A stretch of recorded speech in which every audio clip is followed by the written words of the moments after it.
Čau lidi, takže teď natočím ten vlog, druhou část, jak jsem vám slíbil. Takže teď pojedeme německým mnichovským metrem. Jak to vypadá? Víš co, vy když Víte, lidičky, 4:10, tak nejde vyznat, vůbec se v tom nejde vyznat. Že se kupuje.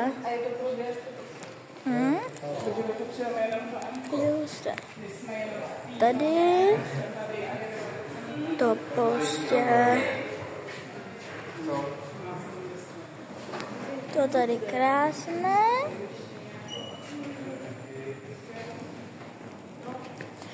Teď jsme tady.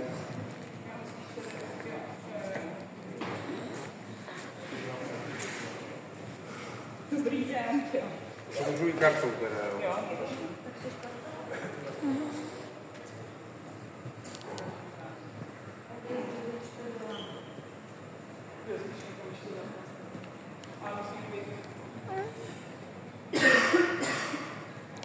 Takže lidička už je tady dost hodin.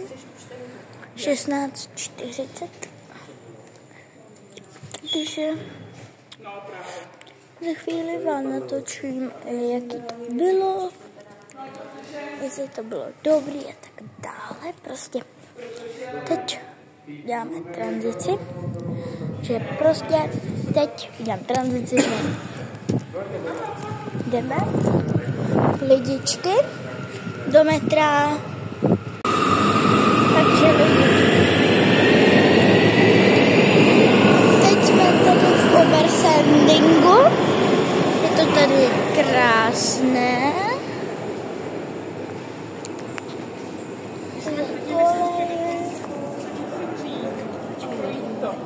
Je to skvělé.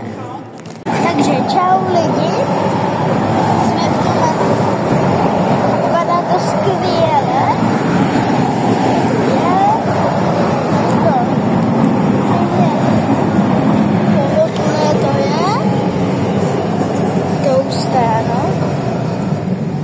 Máme kamery.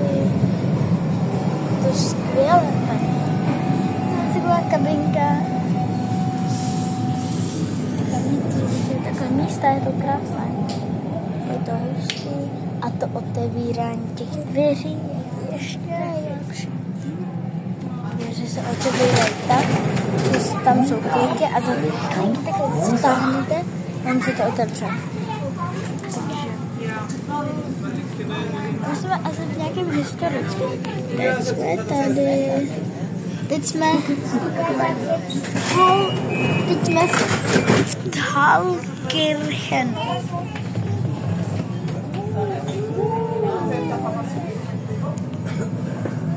Tak, čau. Čau lidi. Takže máme Ale on mi říká, já nechci být. To je na zajíčky, jo? Vydá ten čes. No ale on mi říká. A jdeme ho ochutnat za 3, 2, 1.